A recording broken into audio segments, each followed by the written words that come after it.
So আমাদের কুবারনেটিসের intro video.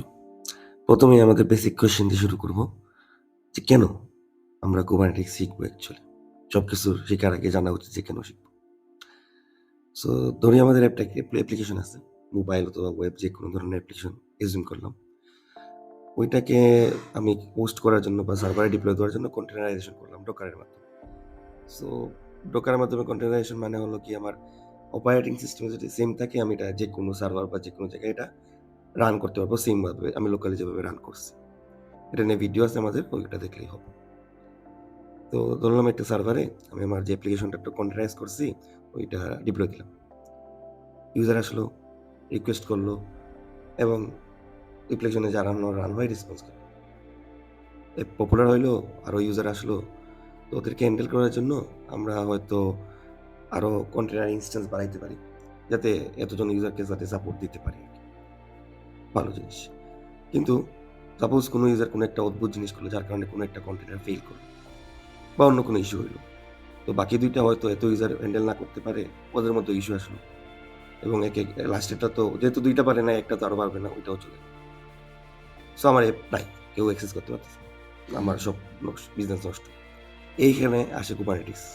Kubernetes make sure করে যে আমার সার্ভারে যতগুলা কন্টেইনার আমি চাই, যেমন আমি চাই যে ৩ টা কন্টেইনার যাতে আপ অ্যান্ড রানিং থাকুক। সবসময় এটাই রানিং থাকুক। যেকোনো অবস্থায় এটা কমবে না। কোনো একটা কন্টেইনার যদি ডাউনও হয়, কুবারনেটিস সেম ইনস্ট্যান্স আবার রান করবে নিজে থেকে। ২ টা রান হলে ২ টা রান করবে। সে মেক সিওর করবে যাতে যে স্টেট আমি চাইতেছি সার্ভারে ওই স্টেট যেটা মেইনটেইন হয়।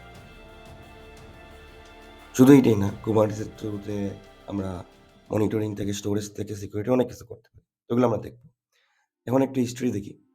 ১ম এ ডকার আসলো, যেটা আন্ডারনিথ হোস্টের সাথে কন্টেইনার ডি এর থ্রুতে কথা বলে। এখন Kubernetes কি করলো? ডকার শিম নামের একটা টুল তৈরি করলো, যেটার মাধ্যমে ডকারের কন্টেইনারগুলা অর্কেস্ট্রেট করা যাবে। যেমন কয়টা কন্টেইনার রান হবে, কয়টা ডাউন হবে ইত্যাদি, ইত্যাদি। ভালো কথা। কিন্তু শুধু ডকার একটা কন্টেইনার রান টাইম ছিল না, আরো অনেকগুলা ছিল। যেমন ক্রায়ো, রকেট ইত্যাদি, ইত্যাদি।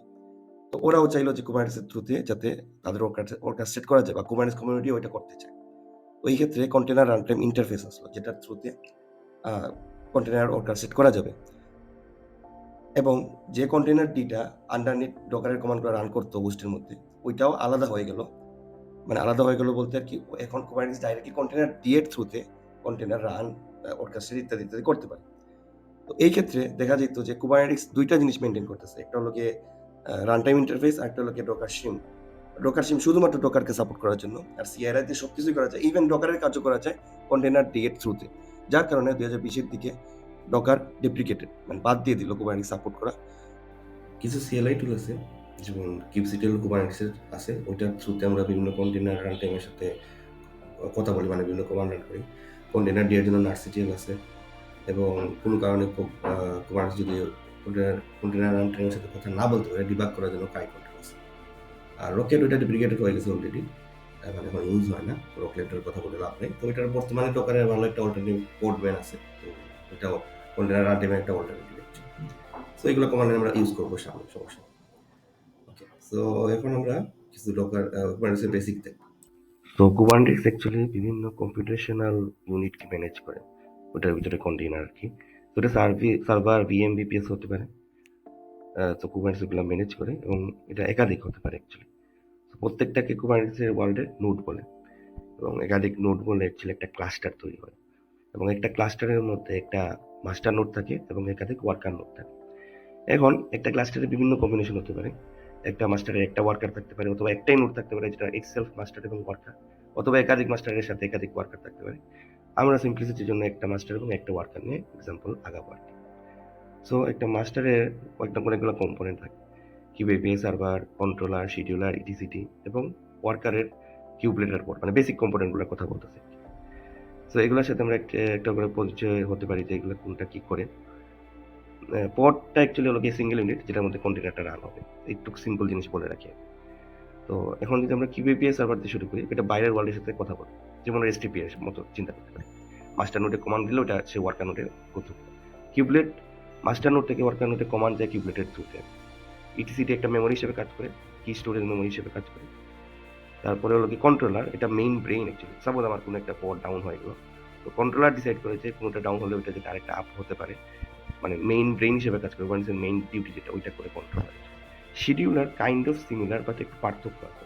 শিডিউলারে আমি বলে দিই তাকে যে একটা নির্দিষ্ট টাইম পরে একটা কন্টেইনার আপ করে দিও, লেটস সে ব্ল্যাক ফ্রাইডেতে আমার চাপবার পেয়েছে একটা নতুন ইনস্ট্যান্স দিয়ে দিও। তো এটা শিডিউলার করে। তো একটু ফ্লো যদি বলি কিভাবে এটা কাজ করবে। আমি যদি কুবারনেটিসকে বলি যে আমার ৩ টা সার্ভার লাগবে। আমি REST API এর সাহায্যে KBPS সার্ভারকে বলবো এই কথাটা। কুবারনেটিসের মাস্টার নোড এটা যাবে।